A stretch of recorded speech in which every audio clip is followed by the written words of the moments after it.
Hello बच्चों, good morning. Class 4 Hindi व्याकरण में है आपके चैप्टर नंबर 4 संज्ञा। ठीक है, संज्ञा। तो हम सबसे पहले संज्ञा की परिभाषा देखते हैं। ठीक है, परिभाषा किसी व्यक्ति, वस्तु, स्थान, प्राणी तथा भाव के नाम को संज्ञा कहते हैं। क्या कहते हैं? संज्ञा। किसी व्यक्ति, वस्तु, स्थान, प्राणी तथा भाव के नाम को क्या कहते हैं? संज्ञा। यह परिभाषा जो है आपको याद करनी है। ठीक है, यहाँ पर संज्ञा शब्दों के उदाहरण भी दे रखे हैं आपके नीचे, जैसे कि सचिन तेंदुलकर, रोहन, अदिति, नरेंद्र मोदी। यह सब क्या है? संज्ञा शब्द के उदाहरण है।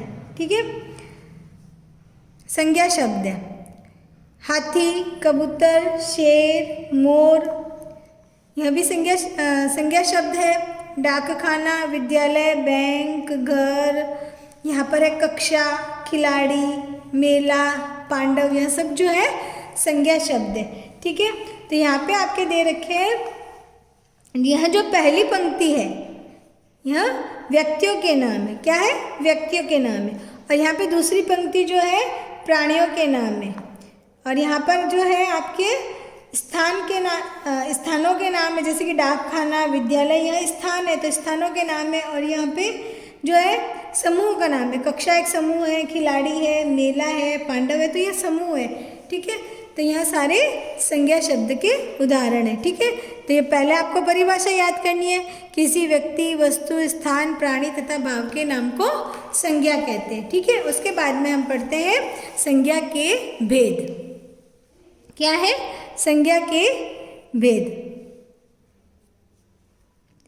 संज्ञा के 5 भेद होते हैं। संज्ञा के भेद कितने होते हैं? 5। व्यक्तिवाचक संज्ञा, जातिवाचक संज्ञा, भाववाचक संज्ञा, द्रव्यवाचक संज्ञा और समूहवाचक संज्ञा। तो इसमें से हम सबसे पहले देखते हैं व्यक्तिवाचक संज्ञा। क्या है? व्यक्तिवाचक संज्ञा। तो व्यक्तिवाचक संज्ञा वह है जिसमें किसी विशेष व्यक्ति, वस्तु या स्थान के नाम का बोध कराने वाले शब्दों को व्यक्तिवाचक संज्ञा कहते हैं। इसमें किसी विशेष व्यक्ति, यानी कि जैसे गांधी जी विशेष व्यक्ति है, तो यह व्यक्तिवाचक संज्ञा का उदाहरण है। लाल बहादुर शास्त्री जी तो क्या है? विशेष व्यक्ति है, तो यह भी व्यक्तिवाचक संज्ञा का उदाहरण है। हिमालय है जो विशेष है, तो यह व्यक्तिवाचक।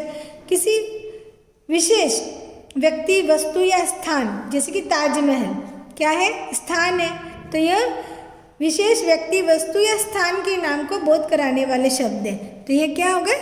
व्यक्तिवाचक संज्ञा। ठीक है, वैसे ही मैंने कुछ उदाहरण भी दे रखे हैं यहाँ पे। व्यक्तिवाचक संज्ञा जिसमें प्राणियों के नाम है, यानी कि व्यक्तियों के नाम, जिसकी मोर, घोड़ा, ये सब प्राणी है। मोर, घोड़ा, अनिल, किरण, प्राची, और भी कोई नाम जैसे रमेश, सुरेश, यह सब क्या है? प्राणियों के नाम है, तो यह व्यक्तिवाचक संज्ञा के अंतर्गत ही आते हैं। उसके बाद में वस्तुओं के नाम, रेडियो, किताब, संदूक, मेज, पंखा, पेन, पेंसिल, यह सब क्या है? वस्तुओं के नाम, तो यह भी व्यक्तिवाचक संज्ञा ही है। उसके बाद में स्थानों के नाम, जैसे कि दिल्ली, कानपुर, बरेली, लखनऊ, हरिद्वार, और भी जो नाम होते हैं, आगरा, कलकत्ता, यह सब स्थान के नाम है, तो वह व्यक्तिवाचक संज्ञा ही है। ठीक है, यह है व्यक्तिवाचक संज्ञा जिसमें किसी विशेष व्यक्ति, वस्तु, स्थान के नाम का बोध करवाया जाता है। उसके बाद में है आपके सेकंड पॉइंट है जातिवाचक संज्ञा। क्या है? जातिवाचक संज्ञा। जातिवाचक संज्ञा जिन शब्दों से वस्तुओं अथवा प्राणियों की पूरी जाति का बोध होता है। कोई भी वस्तु हो या प्राणी हो, उसकी पूरी जाति का बोध होता है, उन्हें क्या कहते हैं? जातिवाचक संज्ञा। जैसे यहाँ पे विशेष भी दे रखा है कि भाई व्यक्तिवाचक संज्ञा शब्द किसी एक नाम का ही बोध होता है, जबकि जातिवाचक संज्ञा संपूर्ण जाति का बोध करवाती है। व्यक्तिवाचक में किसी एक व्यक्ति का बोध होता है, लेकिन जातिवाचक संज्ञा में उसकी पूरी जाति का बोध होता है। यहाँ पे उदाहरण भी दे रखा है। यहाँ पे जो नीचे जो चित्र दे रखे हैं यह जातिवाचक संज्ञा के उदाहरण है। ठीक है, एक लड़की जातिवाचक संज्ञा, यानी कि लड़की एक जातिवाचक संज्ञा में आती है, क्योंकि कोई भी लड़की हो, जैसे कि उसमें किसी का भी नाम लड़की, जैसे कि बोलने में लड़की सभी तरह की व सभी जगह के लड़कियों का बोध करवाती है। जैसे कि इसमें सीमा, रीता, मनीषा कोई भी हो, तो यह मनुष्य जाति में लड़की एक खास अवस्था वाली जाति होती है। ठीक है, यहाँ पे पक्षी है, पर्वत है, पुस्तक है, यहाँ पर जातिवाचक संज्ञा के उदाहरण है। जैसे कि मैंने दे रखा है जातिवाचक संज्ञा के गाय। गाय क्या है? गाय जातिवाचक संज्ञा है, क्योंकि गाय, जैसे कि गाय बोलने में काली, भूरी, सफ़ेद, देसी, विदेशी आदि सभी जातियों का बोध, आदि सभी गायों का बोध करवाती है। तो सिर्फ गाय क्या है? सभी जाति का, सभी गायों का बोध कराती है, चाहे वह काली हो, चाहे वह सफ़ेद हो, चाहे वह पहाड़ी हो, विदेशी हो, देशी हो। तो यह गाय जातिवाचक संज्ञा शब्द हुआ, क्योंकि गाय जो है जानवरों की एक जाति हुई। क्या है? गाय जो है जानवरों की एक जाति है। ठीक है, तो यह जातिवाचक संज्ञा का उदाहरण है। लड़का, जैसे कि लड़की का उदाहरण है, तो लड़का भी है।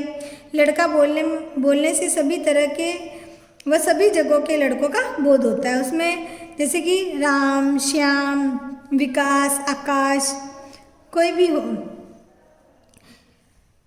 मनुष्य जाति में लड़का एक खास अवस्था वाली जाति हुई, तो यह है जातिवाचक संज्ञा। ठीक है, उसके बाद में नदी।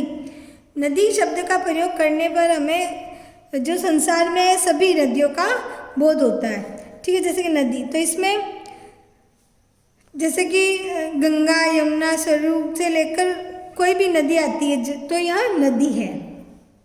किसी विशेष नदी का नाम न लेकर सिर्फ नदी। पहाड़, पहाड़ भी, पहाड़ यह शब्द किसी एक विशेष पहाड़ का बोध न कराकर, पहाड़ का बोध करा रहा है, यानी कि बोध न कराकर दुनिया के सभी पहाड़ों का बोध करा रहा है। अतः पहाड़ एक क्या है? जातिवाचक संज्ञा है। पहाड़ जातिवाचक संज्ञा, यह किसी विशेष पहाड़ का बोध नहीं करवा रहा है, यानी कि विश्व में जितने भी पहाड़ है, तो पहाड़ जो है जातिवाचक संज्ञा है। जैसे कि शहर, शहर यह एक स्थान सूचक जातिवाचक संज्ञा है। इसके अंतर्गत तमाम शहर आएंगे, यानी सारे शहर जो है इसके अंतर्गत आएंगे। शहर क्या हुई? जातिवाचक संज्ञा है। इसमें दिल्ली, कलकत्ता, मुंबई, बेंगलोर, कोई भी, कानपुर, कोई भी आप ले लो, तो यह शहर जो है जातिवाचक संज्ञा है। ठीक है, तो ये मैंने उदाहरण आपको बताए थे जातिवाचक संज्ञा के, और ये चित्र जो है जातिवाचक संज्ञा के ही है। ठीक है, उसके बाद में आपके तीसरा जो है भाववाचक संज्ञा। क्या है? भाववाचक संज्ञा। भाववाचक संज्ञा किसी प्राणी, वस्तु, स्थान के गुण, दोष, अवस्था अथवा भाव के नाम को भाववाचक संज्ञा कहते हैं। इसमें क्या आता है? गुण, दोष, अवस्था अथवा भाव के नाम क्या कहते हैं? भाववाचक संज्ञा। यहाँ पे उदाहरण दे रखे हैं, जैसे कि अंगूर खट्टे हैं, जानवी की लंबाई मानवी से अधिक है, जलेबी मीठी है, रानी लक्ष्मीबाई की वीरता सराहनीय है। तो यहाँ पर इसमें दे रखा है खट्टे, लंबाई, मीठी, वीरता किसी प्राणी, वस्तु या स्थान का नाम न होकर भावों तथा गुणों के नाम है, इसलिए यह क्या है? भाववाचक संज्ञा है। भाववाचक संज्ञा शब्द है। यहाँ पे मैंने भी उदाहरण दे रखे हैं भाववाचक संज्ञा के। भाववाचक संज्ञा में बुढ़ापा, बचपन, जवानी, खट्टा, मीठा, तीखा, नमकीन, सुखी, दुखी, रोना, हंसना, ये सब भाववाचक संज्ञा के ही उदाहरण है। उसके बाद में आपके नंबर 4 पॉइंट द्रव्यवाचक संज्ञा। जिन संज्ञा शब्दों से किसी पदार्थ या धातु के नाम का बोध होता है उन्हें द्रव्यवाचक संज्ञा कहते हैं। जैसे कि सोना, चांदी, दूध, दही, चावल, गेहूं आदि, यह क्या है? द्रव्यवाचक संज्ञा में पदार्थ या धातु, पदार्थ या धातु का बोध होता है इसमें। तो यह जो चीज़ें हैं लोहा, घी, यहाँ पे मैंने भी द्रव्यवाचक संज्ञा के उदाहरण लिखे हैं। लोहा, घी, तेल, चीनी, सोना, चांदी, ये सब क्या है? द्रव्यवाचक संज्ञा है, शब्द है। उसके बाद में आपके समूहवाचक संज्ञा, जिन शब्दों से समूह, समुदाय या झुंड के नाम का बोध होता है उन्हें समूहवाचक संज्ञा कहते हैं। जिन शब्दों से समूह, समुदाय या झुंड, समूह हो, समुदाय हो या कोई झुंड हो, जैसे कि सेना क्या है? समूहवाचक का उदाहरण है। झुंड, भीड़, लोग, पुलिस, मंडली, टोली और कक्षा आदि क्या है? समूहवाचक संज्ञा। यहाँ पे भी आपने दे रखा है कक्षा जो है समूहवाचक का उदाहरण है। तो यहाँ आपके है समूहवाचक संज्ञा जिसमें समूह, समुदाय या झुंड के नाम का बोध होता है। उसके बाद में आपके भाववाचक संज्ञा बनाना। यहाँ पे भाववाचक संज्ञा बनाना आपके बताया गया है। यहाँ पे जातिवाचक संज्ञा है, उससे भाववाचक संज्ञा बनाना है। विशेषण से भाववाचक संज्ञा, सर्वनाम से भाववाचक संज्ञा, क्रिया से भाववाचक संज्ञा। ठीक है,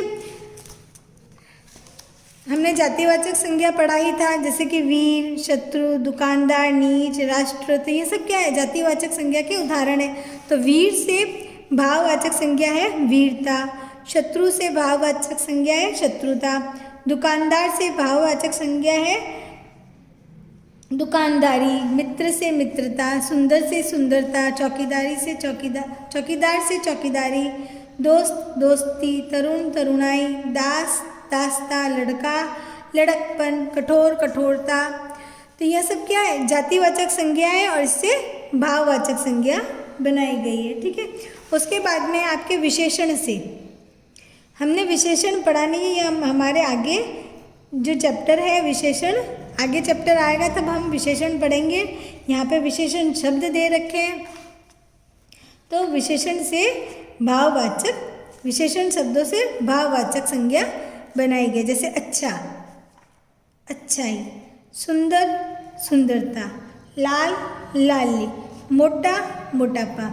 यह विशेषता है। मोटा जो है विशेषता है, ऊंचा विशेषता है, मीठा विशेषता है। तो यह विशेषण शब्द है, तो इससे भाववाचक संज्ञा बनाई गई है। उसके बाद में आपके विशेषण ही है हरा, हरियाली, वीर, वीरता, बूढ़ा, बुढ़ापा। यह विशेषताएं हैं।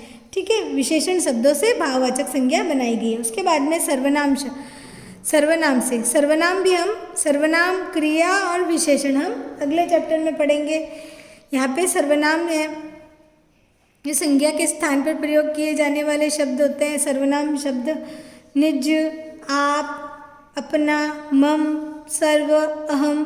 तो यह सर्वनाम शब्द है। तो सर्वनाम शब्द से भाववाचक संज्ञा आपके यहाँ पे बनाई गई है। निज, निजत्व, आप, आपा, अपना, अपनापन, मम, ममता, सर्व, सर्वस्व, अहम, अहंकार।